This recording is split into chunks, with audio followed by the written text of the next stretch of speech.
What happens when America's most beloved icon walks into a studio expecting warmth, and instead finds quiet condescension, thinly veiled mockery, and a host who mistakes arrogance for authority? This isn't a story about shouting, it's a story about restraint, about dignity, and about the moment even the kindest person alive decides, enough. What unfolded on The View that morning would end with stunned silence, a broken rhythm, and a walk-off no one saw coming. The studio looked exactly as it always did in wintertime: soft golden lights, a carefully arranged holiday backdrop, candles glowing behind the glass desk, wreaths framing the windows, and the unmistakable warmth that The View liked to project, especially this time of year. It was designed to feel safe, inviting, friendly. Dolly Parton noticed all of it the moment she stepped onto the set. She wore black sequins that caught the light without shouting for attention, her blonde hair styled just enough to be unmistakably Dolly, but softer than the stage persona people expected. She waved to the audience, that familiar smile instantly pulling applause from every corner of the room. Joy Behar watched her closely, not smiling, not frowning, just watching. Whoopi Goldberg leaned forward first, as she usually did, grounding the moment. "Please welcome the one and only Dolly Parton." The applause swelled again. Dolly nodded, placed a hand briefly over her heart, and sat down, folding her hands neatly on the table. 2. The View mug sat between her and Joy, ceramic barriers in a conversation that hadn't yet begun. "Thank you for having me," Dolly said warmly. "It's good to be here." Her voice was gentle, familiar, disarming. For the first few minutes, everything followed the script. Whoopi asked about Dolly's latest music project.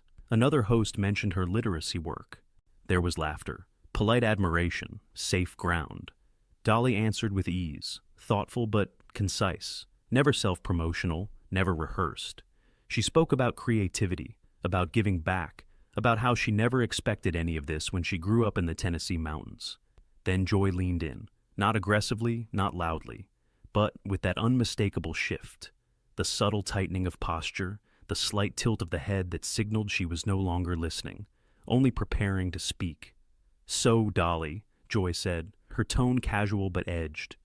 "You've been doing this a long time." Dolly smiled. "I have, yes." Joy nodded slowly. "Decades, really. Different eras, different audiences. And yet, somehow, you've never really changed your image." A pause. Not long enough to interrupt, but long enough to feel intentional. Dolly blinked once, still smiling. "Well," she said lightly, "I've always believed if you know who you are, you don't need to chase every trend." The audience murmured approvingly. Joy didn't smile back. "But don't you think," she continued, "that there's something performative about that consistency? I mean, big hair, sparkles, the exaggerated femininity.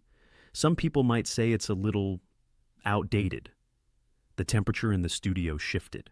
Whoopi glanced sideways. One of the co-hosts adjusted her papers. Dolly didn't move. She didn't stiffen, didn't raise her voice, didn't even let the smile leave her face. Instead, she tilted her head slightly. "Well, Joy," she said gently, "I've always thought femininity wasn't something to be ashamed of. It's just one way of being strong." Joy's lips pressed together. "Sure," she said. "But don't you worry that younger women see that and think success means looking a certain way? That being taken seriously requires all the glitter?" The words hung there. Not an outright attack, but not a compliment either. Dolly's fingers rested calmly against each other. Her nails, perfectly manicured, tapped once, softly against the glass. "I think young women are smart enough to decide for themselves," she replied.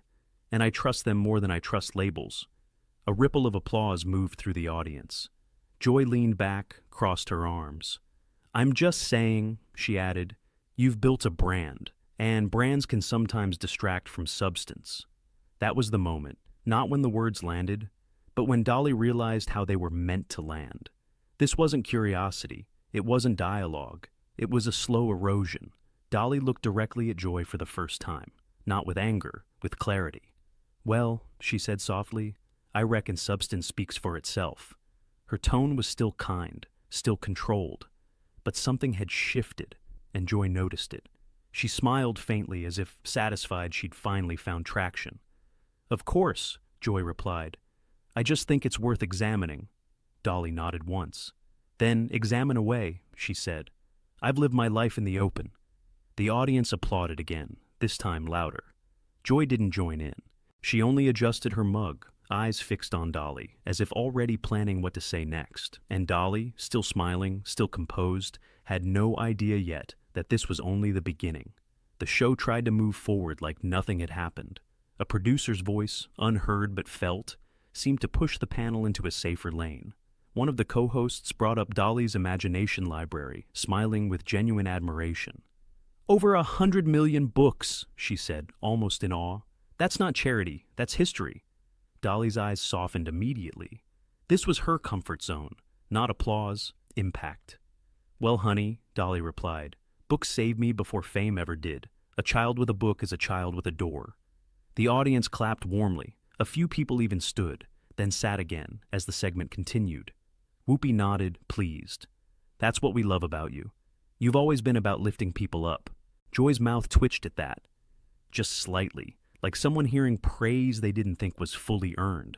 Dolly didn't see it. Or if she did, she chose not to acknowledge it. For a moment, the studio felt normal again. Holiday candles glowed. The camera moved smoothly between faces. The mugs sat neatly aligned like props in a pleasant, controlled conversation. Then Joy slid her mug a few inches forward, and the sound of ceramic scraping glass was quiet, but sharp. So, Dolly, she said, 2 words, a new tone. Let me ask you something. The co-host beside her blinked, as if bracing. Dolly turned toward Joy with that same polite openness she gave everyone. Strangers, fans, presidents, it didn't matter. Her warmth was habit. Her grace was muscle memory. Yes, ma'am, she said. Joy smiled, and it was the kind of smile that didn't invite you in. It measured you. Do you ever worry that your charity work, your goodness, is part of the brand too? A hush dropped across the table. Not because it was the toughest question in the world, but because it sounded like a trap disguised as intellectual curiosity. Dolly's smile stayed in place for a beat longer than it needed to. Joy, she said gently, I don't do what I do to look good. I do it because I remember what it felt like not to have. Joy nodded as if she'd expected that answer. Sure, but you can't deny, Joy pressed, that philanthropy is convenient, especially for celebrities. It creates a shield. So whenever someone criticizes the image, the fans say, oh, but she gives away books. The audience murmured. You could feel people shifting in their seats like they wanted to protect Dolly from the implication. Dolly's eyes narrowed just a hair, barely visible, like a curtain moving in a draft. Well, Dolly replied, still calm, if my work helps people, then I don't mind if it helps my image too. But it wasn't built for that.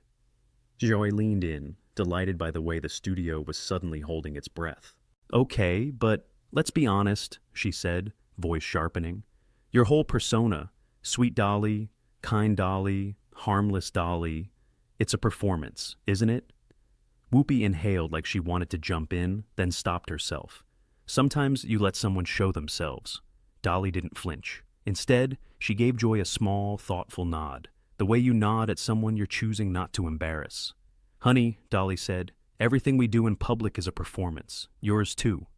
A few laughs bubbled up in the audience, nervous, surprised. It wasn't a jab. It was a fact, delivered with softness that made it hard to fight. Joy's eyes hardened. No, she said, mine is conversation. Yours is an act. You giggle, you flutter your eyelashes, you play the cute country doll. And somehow, people treat you like a saint. Dolly's fingers folded tighter together. Her bright nails, so perfectly Dolly, pressed gently into her own skin. She kept her voice low, steady. Joy, I've been called a lot of things. Doll isn't the worst, Joy scoffed. You're avoiding the point. I'm addressing it, Dolly answered. Maybe not the way you hoped. That line landed like a clean glass clink. The co-hosts shifted again. One looked down at her cue cards like they suddenly became fascinating. Another forced a small smile that didn't reach her eyes. Joy continued, sensing she was close to a viral moment. Here's the point. You present yourself as this symbol of empowerment, but your entire image is built around what men wanted women to look like for decades. Big hair, tiny waist, loud sparkle, It's not exactly progressive. There it was. Not curiosity, judgment.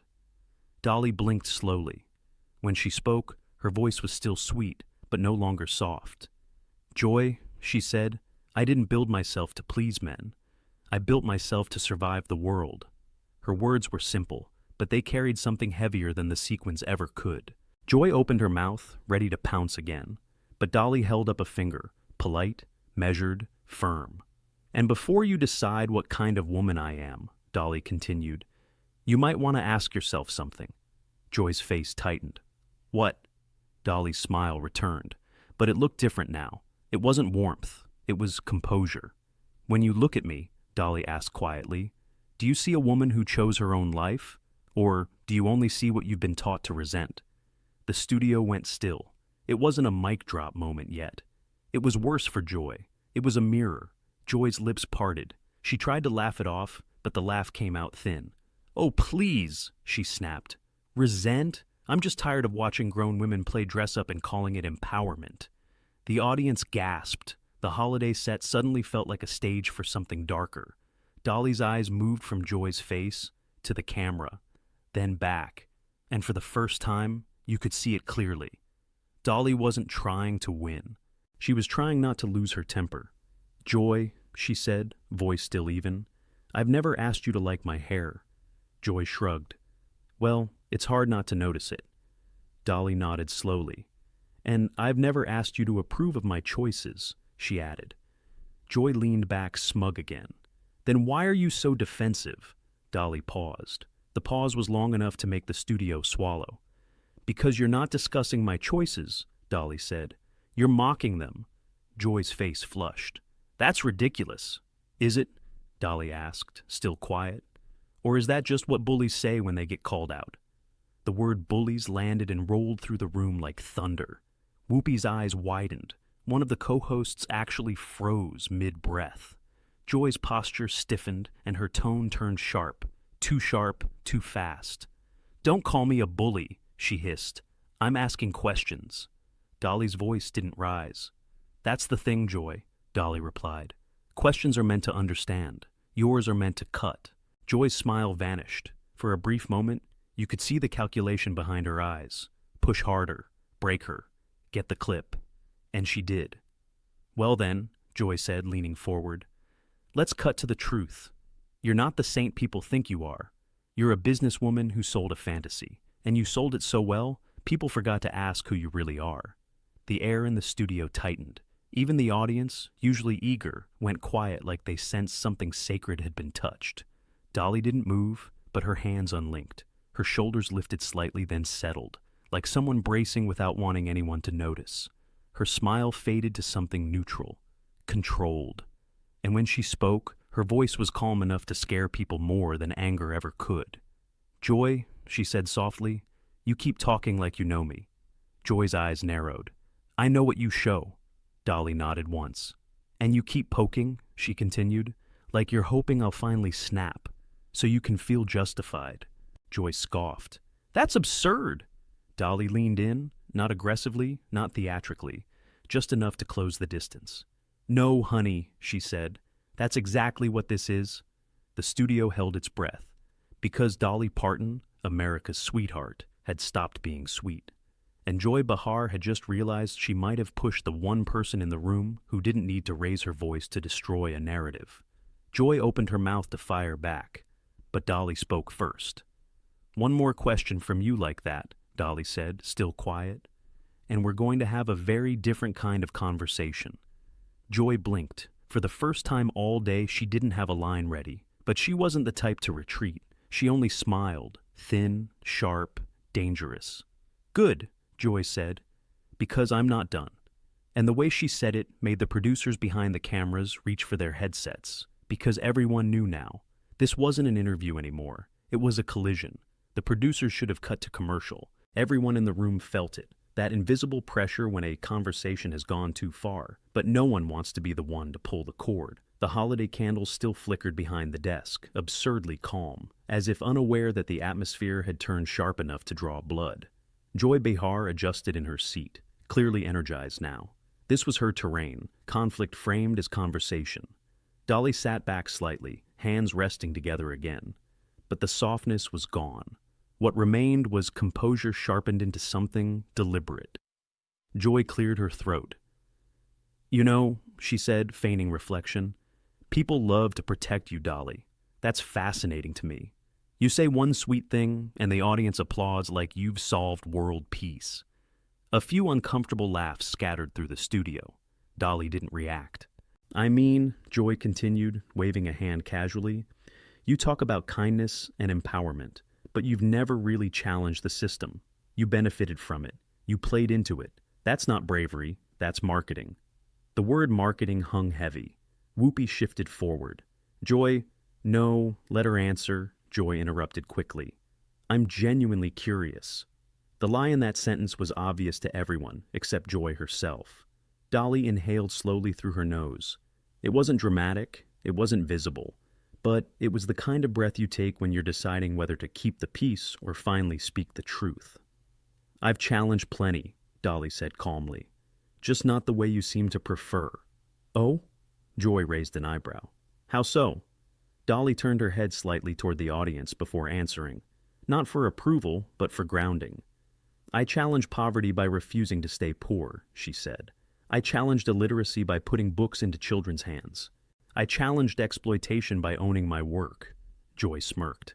"And you challenge beauty standards by exaggerating them?" A sharp intake of breath rippled through the audience. Dolly's eyes finally hardened. "Joy," she said, her voice still controlled, but unmistakably firm, "you keep confusing your opinion with authority."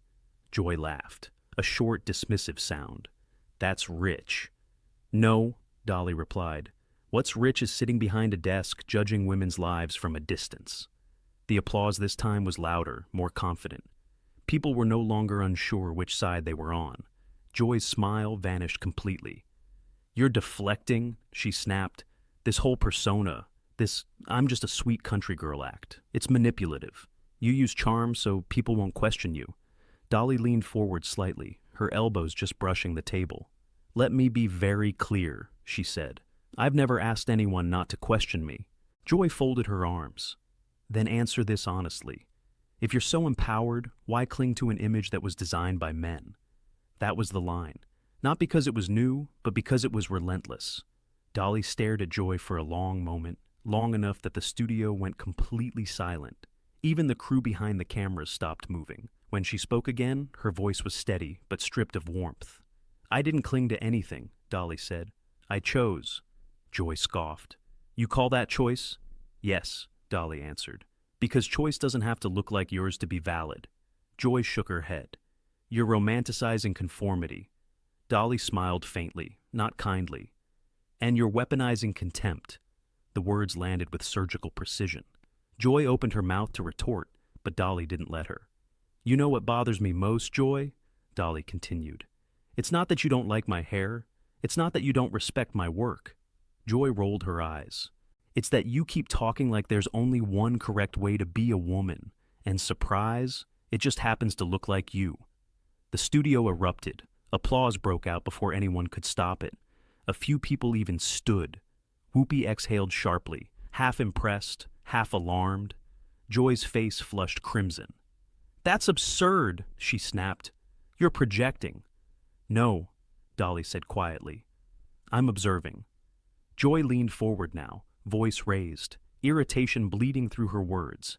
"I'm tired of women like you getting a free pass because you smile and donate money. You don't get to avoid scrutiny just because people find you likable." Dolly nodded slowly.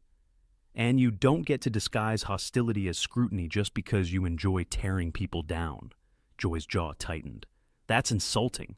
Dolly met her gaze without blinking.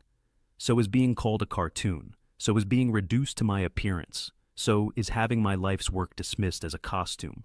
The room was electric now. This wasn't daytime TV anymore. This was a reckoning. Joy raised her voice further. "You want honesty? Fine. I think your whole image infantilizes women. I think it tells them they need to be cute to be accepted. And I think it's irresponsible." The silence afterward was brutal. Dolly's expression didn't change, but something behind her eyes did. She straightened her jacket slowly. deliberately. "You don't get to tell women what empowers them," Dolly said, each word measured. "Not you, not me, no one." Joy laughed bitterly. "Spare me the lecture." Dolly's voice dropped lower. "This isn't a lecture," she said. "This is a boundary." Joy blinked. "For the last 20 minutes, Dolly continued, you've talked at me, not with me. You've mocked my appearance, questioned my motives, and dismissed my choices." Joy opened her mouth, but Dolly raised a hand, not to silence her, but to stop the spiral. "I stayed," Dolly said, "because I believed you'd eventually ask something worth answering." The words stung more than any insult. Joy's composure cracked. "You're being dramatic?" Dolly nodded once. "That's what people say when they don't like being confronted." Joy stood abruptly, chair scraping loudly against the floor. "I don't have to sit here and be accused of bullying," she snapped. "This is my show." Dolly looked at her calmly. "That," Dolly replied, "is exactly the problem." Joy froze. "This isn't your show," Dolly continued. "It's a platform, and platforms come with responsibility." Joy's voice rose to a near shout. "You don't get to lecture me about responsibility." Dolly leaned back as finally exhaling. "You're right," she said. "I don't." She paused. "But I do get to decide how I'm treated." The room went deathly quiet. Joy stared at her, stunned. Not because Dolly was angry, but because she wasn't. "I came here in good faith," Dolly said, standing now, slowly, calmly. "I answered your questions. I accepted your tone. I even gave you the benefit of the doubt." She picked up her mug, placed it gently back on the table. "But I won't stay where respect isn't mutual," Joy scoffed. "So now you're walking out?" Dolly met her eyes. "I haven't decided yet," she said, "but you're making the decision very easy." The producers were now visibly panicking behind the cameras. Headsets pressed tighter. Fingers hovered over buttons. Joy crossed her arms, defiant. "If you leave, that's on you." Dolly smiled, sadly this time. "No, honey," she replied. "That's on you." The audience erupted again, louder than before. Dolly turned slightly toward Whoopi. "Thank you for inviting me," she said sincerely. "I'm sorry it turned into this." Whoopi nodded, clearly torn. "So am I." Joy's voice cut in sharply. "We're not done." Dolly paused at that, turned back, looked Joy directly in the eyes. "Yes," she said quietly. "We are." And for the first time since the interview began, Joy Behar had nothing to say. Not yet. But everyone could feel it coming, because Dolly Parton hadn't walked out. Not yet. And when she finally did, it would not be quiet. Joy Behar broke the silence first. "You know what?" she said sharply. "If you can't handle tough conversation, maybe you shouldn't come on a live show." The words were loud, defensive, rushed. They didn't land the way she wanted. Dolly stood still for a moment, her back straight, her expression calm, but no longer forgiving. The audience watched in complete silence. Even the holiday lights behind them felt dimmer now. "Joy," Dolly said softly, turning back one last time. "Tough conversation isn't the same thing as disrespect." Joy rolled her eyes. "Oh, please. You're just upset because someone finally challenged you." Dolly smiled faintly. "No," she replied. "I'm upset because you confuse cruelty with courage." That did it. Joy scoffed, throwing her hands up. "Fine. Walk out. Prove my point." Dolly looked around the table, at Whoopi, at the other co-hosts, at the audience that had been holding its breath for the better part of an hour. Then she nodded. "I think I will." Gasps rippled through the studio. Dolly reached for her microphone, unclipped it carefully, and placed it on the table. Not angrily, not dramatically. Gently, like she was setting down something that no longer belonged to her. "I came here to talk about music, books, and hope," she said, her voice steady. "Not to be talked down to, not to be mocked, and not to be turned into a spectacle." She looked directly at Joy. "I wish you well," Dolly added, "but I won't stay where kindness is treated like weakness." Joy opened her mouth, too late. Dolly turned and walked off the set. The audience stood. Applause broke out. Loud, sustained, unmistakable. Not the polite kind, the kind that fills a room and makes it impossible to pretend nothing happened. Joy sat frozen. Whoopi cleared her throat slowly. "Well," she said carefully, "we'll be right back." But there was no going back. Because in that quiet, controlled walk-off, without shouting, without insults, Dolly Parton had drawn the sharpest line of all, and everyone watching knew exactly who crossed it. Sometimes the loudest statement isn't made with words. It's made by knowing when to walk away. Dolly Parton didn't shout. She didn't insult back. She simply refused to stay where respect no longer existed. If you believe dignity is strength, if you believe kindness doesn't mean weakness, and if you think moments like this deserve to be remembered, tap like to show your support. Subscribe to Pressure Point for more stories where power shifts on live television. And tell us in the comments, did Dolly do the right thing by walking away, or should she have stayed and fought back?